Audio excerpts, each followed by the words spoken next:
சிறுகதை. நேற்று இல்லாத மாற்றம். அலுவலகம் கிளம்ப நேரமாகிவிட்டது என்பதால் அடிக்கடி செல்போனில் நேரத்தை பார்த்து கொண்டே அவசர அவசரமாக காலை டிஃபனை சாப்பிட்டான் அமுதன். டைனிங் டேபிள் மீது இருந்த டம்ளர் தண்ணீரை எடுத்து மடக் மடக்கென்று குடித்துவிட்டு எழுந்து வாஷ் பேஷனில் கையை கழுவினான். தனது ஆஃபீஸ் பேக்கை எடுத்து தோளில் மாட்டிக்கொண்டு கிளம்ப மனைவி சங்கீதா அவனிடம் லஞ்ச் பாக்ஸை கொண்டு வந்து கொடுத்தாள். அந்த நேரம் அவனுக்கு செல்போன் அழைப்பு வர காதில் இருந்த ப்ளூடூத் இணைப்பில் தொடர்பு ஏற்படுத்தி பேச ஆரம்பித்தான். வழியனுப்ப வந்த மனைவியிடம் கிளம்புகிறேன் என்பது போல தலையை மட்டும் ஆட்டிவிட்டு வாசலை கடந்து காரை நோக்கி நடந்தான். அமுதன் காரில் ஏறி கிளம்பும் வரை சங்கீதா பார்த்துவிட்டு திரும்பி வீட்டுக்குள் வந்ததும் கோபத்துடன் ஹாலில் இருந்த சோபாவில் பொத்தென்று அமர்ந்தாள். கணவன் அமுதன் மீதுதான் கோபமாக வந்தது அவளுக்கு. சமீப காலமாக அவன் முன்பு போல தன்னை கண்டு கொள்வதே இல்லை என்பதுதான் அந்த கோபத்திற்கு காரணம். திருமணம் ஆன புதிதில் புளித்து போன மாவில் தோசை ஊற்றி கொடுத்தால் கூட அடடா என்ன சுவை என்று பாராட்டியவன் இப்போதெல்லாம் அப்படி பாராட்டுவதையே மறந்துவிட்டான். அதிகம் மெனக்கட்டு விதவிதமான உணவு வகைகளை அவள் செய்து கொடுத்தாலும் கூட இது இன்னும் கொஞ்சம் வந்து இருக்கலாம், உப்பு கொஞ்சம் குறைவாக இருக்கிற மாதிரி இருக்கே, காரமே இல்லை என்று ஏதாவது ஒரு குறையை சொல்வதை வாடிக்கையாக்கி கொண்டான். அல்லது எதுவுமே பேசாமல் மொபைல் ஃபோனை பார்த்து கொண்டே என்ன சாப்பிடுகிறோம் என்று கூட கவனிக்காமல் சாப்பிட்டுவிட்டு எழுந்து போய்விடுகிறான். ஒருவேளை அமுதனுக்கு என் சமையல் பிடிக்கலையா, அல்லது என்னையே பிடிக்கலையா, இல்லை முன்பு போல் அவனுக்கு பிடித்த மாதிரி எனக்கு சமைக்க தெரியலையா என்று குழம்பினாள் சங்கீதா. ஆனால் குழந்தைகள் எப்போதும் போல என்னுடைய சமையலை ரசித்து ருசித்து சாப்பிடுகிறார்களே என்றும் நினைத்தாள். கணவனை பற்றிய தீவிர யோசனையோடு சோபாவுக்கு முன்பு இருந்த டீப்பாயை பார்த்தபோது அங்கே ஒரு ஃபைல் இருப்பதை கண்டாள். அது ஒரு பிளாஸ்டிக் ஃபைல். சரியாக மூடப்படாததால் அதில் இருந்த பேப்பர்கள் ஃபேன் காற்றில் சலசலத்து கொண்டிருந்தன. இது அமுதனுடைய ஆஃபீஸ் ஃபைல் தானே, அடடா. காலையில் ஆஃபீஸ்க்கு கிளம்ப ரெடியானவன் ஆஃபீஸ் பேக்கில் இருந்து இந்த ஃபைலை எடுத்து பார்த்து கொண்டிருந்தான். சாப்பிட போகும்போது இதை அப்படியே வைத்துவிட்டு போனான். பிறகு ஆஃபீஸ்க்கு புறப்படும்போது ஃபோன் பேசிக்கொண்டே ஃபைலை மறந்துவிட்டு ஆஃபீஸ் பேக்கை மட்டும் எடுத்துக்கொண்டு கிளம்பிவிட்டான் போல என்று நினைத்தபடி அவள் அதை கையில் எடுத்து பார்த்தாள். அப்போது அந்த ஃபைல் அவளுடைய கையில் இருந்து நழுவி கீழே தரையில் விழவே அதற்குள் இருந்த சில காகிதங்கள் ஃபைலை விட்டு வெளியில் வந்து விழுந்தன. அந்த காகிதங்கள் பறந்து வெளியே போய் விடாதபடி அவள் உடனே சட்டென்று எழுந்து அவற்றை எடுத்து மீண்டும் ஃபைலில் வைத்தாள்.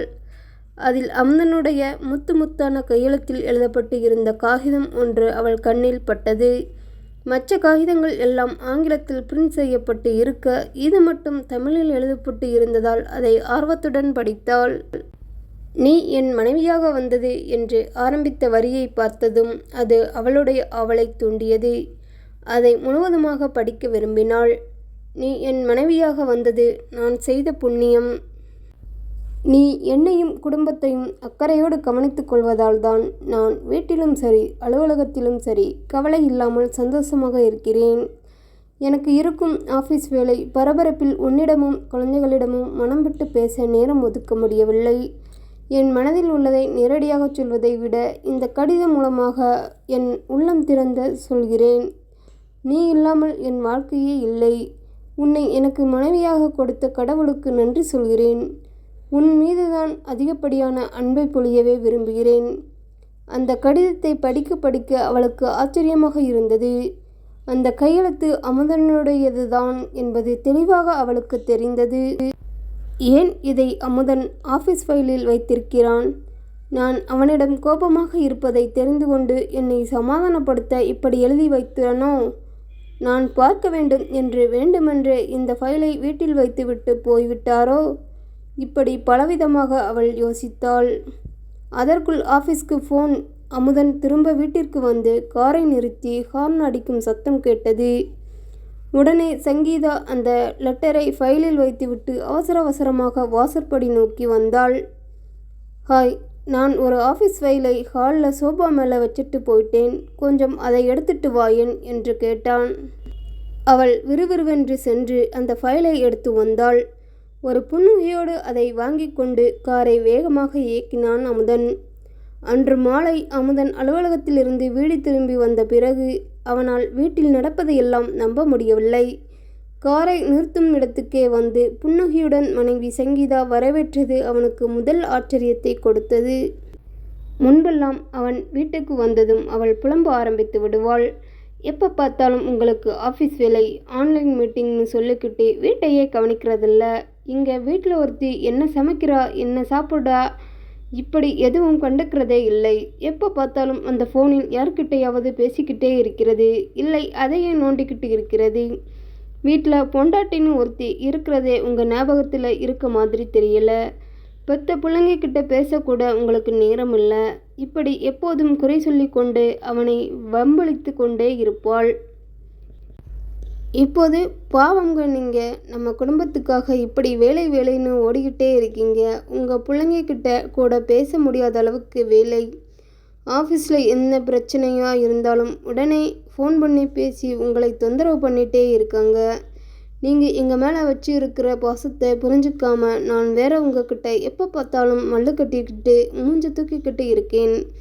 இப்படி பேசுவதை கேட்டு அவனுக்கே நடப்பதெல்லாம் கனவா நனவா என்று தெரியவில்லை என்று குழம்பினான். திடீரென்று இவளுடைய நடவடிக்கையில் வந்த இந்த மாற்றத்துக்கு காரணம் என்ன? ஒருவேளை ராசி பலனில் சொல்லுவாங்களே, அது மாதிரி என்னுடைய ராசியில் இருக்கிற கிரகங்கள் எல்லாம் இப்போது உச்சம் பெற்று விட்டதா என்று யோசித்தான். மறுநாள் வழக்கம் போல அமுதன் ஆஃபீஸ் கிளம்பும்போது சங்கீதாவே அவனுடைய லஞ்ச் பாக்ஸ், ஆஃபீஸ் பேக் எல்லாவற்றையும் எடுத்துக்கொண்டு வந்து காரில் வைத்தாள். புன்னகையோடு கூடவே வாசல் வரை வந்து வழியனுப்பியும் வைத்தாள். கார் திருமுனையை தாண்டும் வரை வாசலில் நின்று பார்த்து டாடா சொன்னாள். கல்யாணம் ஆன புதிதில் அவனோடு அன்பாக சிநேகமாக இருந்த மனைவி சங்கீதாவை மீண்டும் பார்ப்பது போல் அமுதனுக்கு தெரிந்தது. நேற்று இல்லாத மாற்றம் என்னது என்ற திரைப்பட பாடல் அவன் நினைவுக்கு வந்தது. இப்படி யோசித்து கொண்டே ஆஃபீஸ்க்கு வந்த அமுதன் தன்னுடைய சீட்டில் வந்து உட்கார்ந்தான். அப்போது அவனுடைய ஜூனியர் நவீன் எதிரே வந்து நின்றான். ரொம்ப தேங்க்ஸ் சார், உங்கள் அனுபவ அறிவை வெற்றி என்னோட குடும்பத்தில் இருந்த பிரச்சனையை சரி பண்ணி கொடுத்துருக்கீங்க. சூப்பர் சார், இந்த உதவியை என்றைக்கும் நான் மறக்க மாட்டேன். உண்மையில் உங்களைப் போல ஒரு ஹஸ்பண்ட் கிடைக்க உங்கள் மனைவி கொடுத்து வச்சிருக்கணும். அவங்க ரொம்ப லக்கி சார் என்று மகிழ்ச்சியோடு மனம் நெகிழ்ந்து போனான். சரி, என்ன நடந்தது? என்ன பிரச்சனைன்னு தெரியாமல் எனக்கும் என் மனைவிக்கும் இடையில் இதுவரை இருந்த சண்டை நீங்கள் கொடுத்த யோசனையால் தான் சரியாச்சு. அவளோட இனிமே சந்தோஷமாக வாழவே முடியாதுன்னு நினச்சிட்டு இருந்த நான் இன்னைக்கு சந்தோஷமாக இருக்கேன்னா அது உங்களால் தான் சார். நீங்கள் எனக்காக ஒரு லெட்டரை எழுதி காண்பிச்சு அதே மாதிரி என்னையும் எழுத வைத்து என் மனைவி கண்ணில் படுற மாதிரி வீட்டில் வைக்க சொன்னீங்க. ஆனால் நான் அவள் கையிலே அந்த லெட்டரை கொடுத்துட்டேன். அவை அதை படித்ததும் செம ஹாப்பியாகிட்டா. அதுக்கப்புறம் எனக்கு ஒரே கவனிப்பு தான் என்று சொல்லிவிட்டு அவன் மனதில் தோன்றிய சில விஷயங்களையும் அமுதனிடம் பகிர்ந்தான். சார், நம்ம கூட வேலை செய்கிறவங்க நமக்கு கீழே வேலை பார்க்குறவங்களை தட்டி கொடுத்து பாராட்டிக்கிட்டு அதுக்கு பிறகு அவங்கள வேலையை செய்ய சொல்லும்போது அவங்களோட நட்பும் முழு ஒத்துழைப்பும் நமக்கு கிடைக்குது. நாம் அதே மாதிரியான அணுகுமுறையை நம்ம வீட்டில் காண்பிக்கிறதில்ல. அவங்களுக்காக உழைக்கிறோம்னு சொல்லிட்டு நாம் அவங்க கூட பேசக்கூட நேரம் இல்லாதது போல் நடந்துக்கிறோம். வீட்டு வேலைகளையும் குழந்தைகளையும் பார்த்துக்கிட்டு நாள் முழுவதும் டென்ஷனோட வீட்டிலேயே அடைஞ்சு கிடக்கிற பெண்களுக்கு ஒரு ரிலாக்ஸேஷன் கிடைக்கணும்னா நாம் அவங்களோட பேச நேரத்தை ஒதுக்க வேண்டும். மனசு விட்டு பேச வேண்டும். அப்போதுதான் அவங்கள நாமும் நம்மை அவங்களும் புரிஞ்சுக்க முடியும். இதை உங்கள் உதவியால் நான் தெரிஞ்சுக்கிட்டேன். நவீன் உற்சாகமாக பேச பேச அவனுடைய பாராட்டையும் நன்றியையும் புன்னகையோடு ஏற்றுக்கொண்ட அமுதனுக்கு அப்போதுதான் மனசுக்குள் பல்ப் எரிந்தது. அவன் நவீனிடம் பேசி வாழ்த்தி அனுப்பிவிட்டு அவசரமாக அவன் வைத்திருந்த அந்த பிளாஸ்டிக் ஃபைலை எடுத்து பார்த்தான். அதில் நவீனின் மனைவிக்கு நவீன் எப்படி கடிதம் எழுத வேண்டும் என்பதை தான் எழுதி காட்டிய கடிதம் இருந்தது. அதில் உள்ள காகிதங்கள் கலைந்து இருந்ததும் தான் வைத்தபோது இருந்த அந்த கடிதத்தின் பொசிஷன் மாறி இருந்ததும் ஓரத்தில் ஈரம்பட்டு காய்ந்திருப்பதும் அதை சங்கீதா எடுத்து பார்த்திருப்பதும் அதை படித்திருப்பதும் உறுதி செய்தது. சங்கீதாவின் மாற்றத்துக்கு காரணம் இந்த கடிதம்தான் என்று அமுதனுக்கு புரிந்துவிட்டது. இதை சங்கீதா படித்துவிட்டு தனக்காக எழுதப்பட்ட கடிதம் என்று அவள் நினைத்து இருக்கலாம் என்று முடிவு செய்தான். பொதுவாக அடுத்தவர்களுக்கு ஆலோசனை தருவது சுலபமான விஷயம். ஆனால் அவரவர் குடும்ப விஷயத்தில் அதனை பின்பற்ற யாரும் நினைப்பதில்லை. எது எப்படி இருந்தாலும் நவீனுடைய குடும்ப சண்டைக்கு நான் கொடுத்த யோசனை எனக்கே நல்ல பலன் தந்துவிட்டது. சங்கீதா பாவம், அவளாகவே கற்பனை செய்து கொண்டு சந்தோஷமாகிவிட்டாள்.